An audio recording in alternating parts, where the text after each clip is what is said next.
Live from our 7 Tasmania studios, your nightly news with Kim Miller begins now. Good evening, everyone. The Jack Jumpers are in damage control tonight after sparking outrage from members of the Tasmanian Aboriginal community. Some are calling for the club's Indigenous round jersey to be removed from sale amid claims of cultural appropriation. At first look, it's a snappy, eye-catching design, but some Tasmanian Aboriginal leaders say there's a big problem with the Jack Jumpers' Indigenous round singlets. There'd been no consultation with the Aboriginal community or any Aboriginal community representatives in the planning of this, which is why I think it's been a failure. When musician ruler Kelly Mansell saw the design revealed on social media last week, he immediately got in contact with the club. Misrepresentation of our culture, because in our culture we don't use dot art, we never have. If we have upset some elements of the community, we want to understand that, we want to grow from that, we want to learn from that, and we want to improve that. The young artist behind the design was approached by club staff on social media and is of Aboriginal descent. Indigenous elders and artists who've spoken to 7 Tasmania News today have expressed deep hurt over the lack of consultation in choosing a design they say doesn't reflect local heritage. Our culture doesn't matter. It doesn't mean anything. It doesn't represent. The message that they send by enabling this to continue is that money and profit is more important than cohesion and culture. The NBL have an Indigenous round to celebrate Indigenous culture. We want to be part of that and we want to do that respectfully, and I certainly hope that everybody understands that that is first and foremost in the hearts and minds of the Tasmanian Jack Jumpers. We can work with different sporting clubs and organisations to ensure that the artwork and the people representing our culture are authentic. Nick Kelly, 7 Tasmania News. And we do have some late breaking news on this story. The jerseys have now been pulled from sale and will no longer be worn for Indigenous round. Minutes ago, the Jack Jumpers releasing a statement apologising to those offended and acknowledging there should have been further consultation. The club will still participate in Indigenous round activities and celebrations. Well, to other news, and Tasmanians are due for a $30 credit on their energy bills thanks to the new renewable energy dividend policy. It flows from hydro's booming profits, with power policy a focus in Parliament today. Hydro powers our homes, industries and businesses, and now it's fuelling a bill rebate. With the renewable energy dividend arising from Hydro's excellent year that they've had with trading across Bass Strait, we're applying a $30 credit to every householder's power bill in the next year. It gives Tasmanians a share back of any Hydro Tasmania dividend over $90 million, revised down from the original trigger of $100 million. Labor's still calling that rebate measly. Your refusal to adopt your own power price policy to cap power price increases has caused households to pay almost $500 per year more since June last year. Yep. We are making sure Tasmanians receive direct support with the costs of their power bills. Our electricity concessions are the most generous of any state. Hydro Tasmania's annual report, tabled today in Parliament, shows it made a pre-tax profit of $168 million. It shows the dam's at 40% full, far above the prudent storage level and high reliability level. But concerns linger about our capacity, with businesses being blocked from new developments thanks to a lack of available energy. Can you name a single wind farm you believe will be up and running in the next 2 years? This is community zone. And I want to be very clear, of course, we do not have an energy crisis. We have a strong, very strong supply of energy for our current needs. The lower house today debated laws to supply the hydrogen hub with water. Finding the power, still the challenge. We have some breaking news now on the Commission of Inquiry into Child Sexual Abuse in Institutional Settings. For more, we're joined by state political reporter Josh Duggan. Josh, an Upper House independent, has named the public servants and authorities that she suspects were issued with misconduct notices. That's right, Kim, and there are some high-profile names on the list. The Commission issued notices to 22 people, but in the end only made one finding due to what they called onerous procedural fairness laws. The report's footnotes, however, reveal a number of people made procedural fairness responses. Under parliamentary privilege today, Ms Webb said this suggests they were in the Commission's crosshairs. On the list is the Commissioner for Children and Young People, the State Solicitor General, Michael Easton, who's the head of the Integrity Commission, Richard Connick, the State's Ombudsman. There's also 8 departments and statutory authorities who submitted a response, including Tasmania Police, the Office of the Director of Public Prosecutions and the State of Tasmania itself. The report is gut-wrenching reading, and at times it presents what appears to be close to a pedophile protection racket in Tasmanian state institutions. This is utterly wretched. They haven't been found to have committed misconduct, and this also doesn't mean they were guilty of abuse itself. This does raise significant concerns about the path forward after the Commission of Inquiry, though. Many of the state's key integrity and oversight bodies are implicated. Kim? Okay, thank you very much there, Josh Duggan.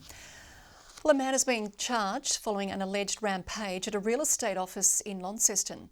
Police say the 28-year-old deliberately destroyed part of the shop front at the agency yesterday afternoon, using a hammer to smash several large windows. The damage bill is expected to top more than $80,000, with the office boarded up and closed today. A spokesperson from the agency says they're shocked and disappointed by the behaviour and the risk it posed to its employees and the public, adding the safety and well-being of its team are of paramount importance. The Newton man is expected to face a magistrate's court in Launceston in December. Snug and Conningham residents are warning lives are at risk at an intersection on the Channel Highway. A local group says changes are urgently needed to protect pedestrians and children riding to school, but claim bureaucracy is delaying upgrades. For Christine Hawes' family, riding to Snug Primary is their routine, but crossing the Old Station Road Channel Highway intersection is a bumpy ride. It's stressful crossing the highway, it's stressful coming down that narrow road. The speed limit is 80 kilometres an hour and there's no pedestrian or bike pathways. Near misses a constant issue. And he started to go when there was a car coming and I grabbed onto him.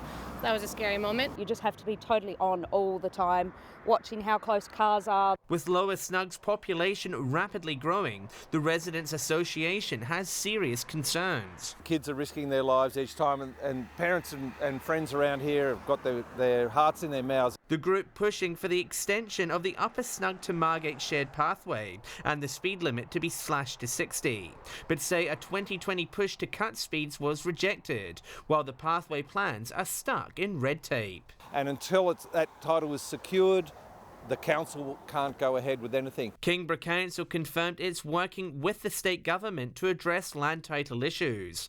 A state growth spokesperson says while the speed limit meets national standards, it's preparing to review safety in the area.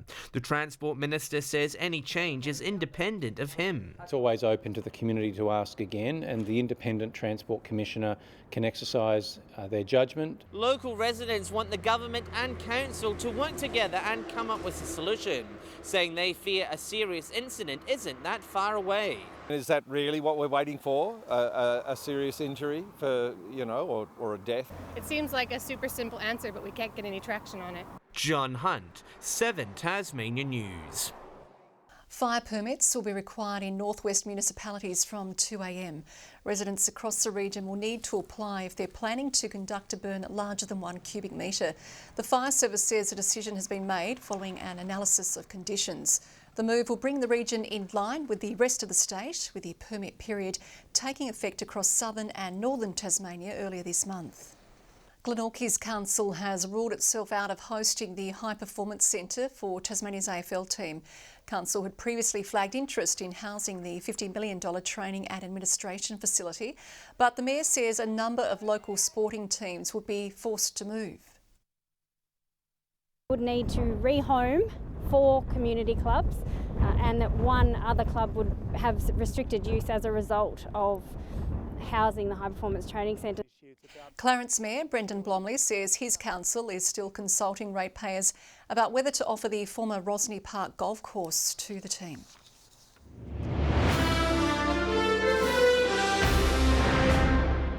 There's a renewed push for mandatory prison sentences for child sex offenders. Attorney General Guy Barnett introduced the legislation today after previous attempts had failed.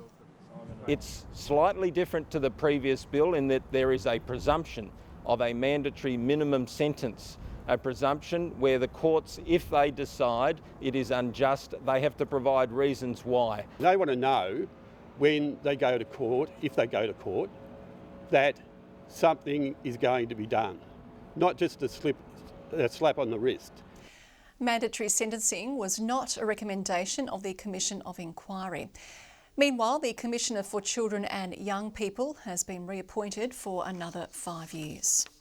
Hobart residents looking to do some spring cleaning are being urged to join a national campaign aiming to slash waste. Southern Tasmania's councils are backing the Garage Sale Trail initiative. Tasmanian households are invited to hold a garage sale and register their event online. Organisers say they're aiming to reduce our reliance on landfill. Australians are actually the biggest consumers of stuff outside of Americans. So we've got a bit of a consumption problem. Ensuring that stuff does not go to landfill, it can be repurposed, reused, reloved. That's a positive thing. The event will take place across the middle 2 weekends of November. 7 Tasmanian Nightly News has been given a rare look inside a Tasmanian medicinal cannabis facility. We can't reveal where it is, but it's the largest in the state. Despite some stigma, Tasmania's Small Business Council says it's confident in the product's future. It's a small green leaf budding with potential. A herbally derived medicine that is supplanting many traditional Western pharmaceutical medicines. The southern facility sees around 2,000 kilograms of medicinal cannabis cultivated and processed annually. The plant grown inside and out before being dried, trimmed and finalised for both flour and oil products. Traditionally, because of the roots of access of cannabis, it was illicit for so long, but it's undeniably helpful for a lot of patients. This facility, the 5th largest in the country and the area's biggest employer, with around 100 workers plus 50 seasonal. If we can get the regulation right, if we can get people who are prepared to invest, I'm sure there's equally as much opportunity for new farms. Experts say Tasmania's dry climate is ideal for growing medical cannabis, meaning the product here is without chemicals and pesticides, making it more affordable for the user.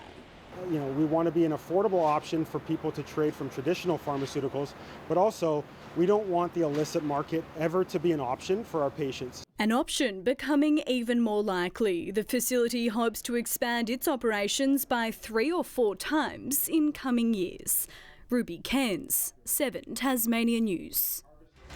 A Tasmanian cheese producer has cleaned up at the World Cheese Awards. The Bruny Island Cheese Co. Raw Milk C2 won a double gold medal and the trophy for Best Australian Cheese. That was the first unpasteurised milk cheese that was allowed to be made in Australia. It took a long time to get that up. It really sort of set the standard for raw milk cheeses in Australia. Really nutty and sweet, and had some really interesting, doesn't sound very appealing, but interesting cabbagey flavours, so brothy, umami flavours at the end. 4,500 cheeses from 43 countries entered the awards held in Norway. Our east coast is often thought of as a place to go for swimming and surfing, but Scamander is becoming better known as a Halloween hotspot. A pirate-themed Scary Mander Cove aims to give local children and adults a spooky experience while also raising funds for a noble cause. Hooking Tasmanians with a pirate's wonderland. All hands on deck.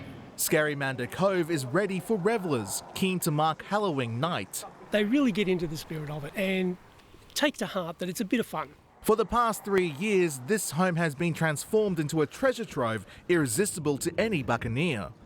Gary was encouraged by his American daughter-in-law, Holly, to host something in the small East Coast town. First year was pretty simple. A couple of skeletons in the yard, a little bit of projection on the house, a couple of singing pumpkins. The exhibit has grown to occupy most of the front yard, preparation and construction taking months to complete. It's something their 10-year-old neighbour Caleb has a front seat to each year. I think it's really cool and fun. The smoke cannons are really fun to play with and shoot all the smoke. Scamander Cove not only provides pirate thrills, the event also raises funds for Bonorong Wildlife Rescue's conservation efforts. Gary's promising next year will be even better, hoping more young marauders drop by and explore the exhibit. Well, we keep adding to it, and I think Holly's getting very afraid with that. Arr, me salty sea dogs. Mark Zeta, 7 Tasmanian News.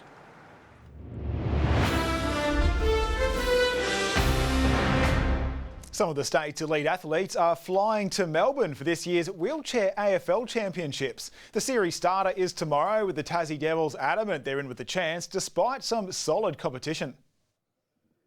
I think we've got a really strong team this year, probably the best we've had, and the best preparation we've had as well. So hopefully we can go one better than what we've ever done and get the golds. The opportunity to get on the court and play is just out of this world. It's fantastic to see people with disability playing a sport that traditionally hasn't been accessible. The Devils face Victoria's Countryside in their first match. Finals will be played across the weekend. A century from opener Caleb Jewell has helped the Tigers set a lofty target for the Bulls in a one-day rematch following Tasmania's stunning test win. The Tigers managing 376 after 50 overs. Paddy Dooley then making short work of Sam Haslett, who couldn't believe his eyes. The finger has gone up, so Haslett has to go for 63. Dooley, he did it all himself. A short time ago, Queensland needed 56 runs from 29 balls. Meanwhile, the Hurricanes had the WBBL monkey off their backs. Their openers finding form at UTAS Stadium to shock the Thunder for a second straight win. 91 runs from import Lizelle Lee landing her player of the match, the effort helping pry Tasmania off the bottom of the ladder. We had a good batting performance and the bowlers just backed it up, and also the fielders. So yeah, I just think it was a good night out for us. They could potentially climb into the top 4 with a win over the Stars in Hobart on Thursday. A failed weekend doubleheader is no setback for the Jack Jumpers coach, who says losing is all part of the journey. Off to the best start in club history, and with Jordan Crawford and Jack McVeigh among the league's top point scorers, landing baskets has not been an issue. Defence, on the other hand, is a running sore point for Scott Roth. It's just been quite porous in a lot of areas, and as I mentioned before, if we can't get that fixed in the next few games here, then we'll be in for a long season.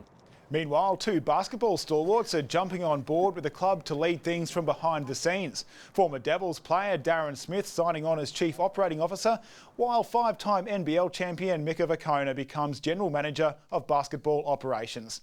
Good evening. Some spooky conditions around the state today. A haunting 16 for Hobart, Launceston a ghoulish 19, Burnie and Devonport on their broomsticks for a top of 17. Mild temperatures elsewhere, St Helens 19, 18 at Friendly Beaches, 15 for all the islands, Strawn and Grove both 14, Lyowini reaching just 8 degrees. It might look like some cobwebs over the state, but that's the satellite showing some low-level cloud, mainly around the west, showers for the west and south. A few thunderstorms are firing up around parts of Queensland, New South Wales, South Australia and the top end today. The remainder of the country is mostly cloud-free. A high pressure system will sit over the southern coast of the mainland tomorrow, while the trough extends over the north. West to south-westerly winds reaching up to 30 knots in the south and lower east, swells up to 5 metres around the west and the south. And with that, there's a strong wind warning from around Wineglass Bay to Low Rocky Point. A partly cloudy 21 for Hobart tomorrow, cloudy and 19 at Geeveston, Bothwell 18. Fine across the north, Launceston 22, 20 for Devonport, Cressy a mostly sunny 21. Burnie mostly sunny in 18, a midweek shower or 2 for Strawn 15, a cloudy 16 for Curry. Sunny and 19 in St Helens tomorrow, 19 also for Swansea and mostly sunny, a top of 21 for Alford. Light showers for the west coast on Thursday, fine elsewhere. A showery start for the south on Friday with that wet weather to hit the north by the afternoon. And more showers around the north on Saturday, lighter showers elsewhere. A bit of cloud around the capital cities tomorrow. Brisbane 28, 22 for Sydney and Adelaide, 17 in Melbourne and a sunny 30 for the Matildas match in Perth tomorrow. And right now, here's a look at those spooky temperatures. Hobart, cloudy and 12 at Launceston, partly cloudy and 15. Devonport also partly cloudy and 13. Time for some trick-or-treating now, Kim. I'm going to get on my broomstick and go and join everyone. You do look quite the trick or the treat, Victoria. Anyway, you've got your Melbourne Cup outfit and headpiece sorted for next week. That is all your news for now. I'll be back later with updates. Thanks for your company tonight. Good evening, everyone.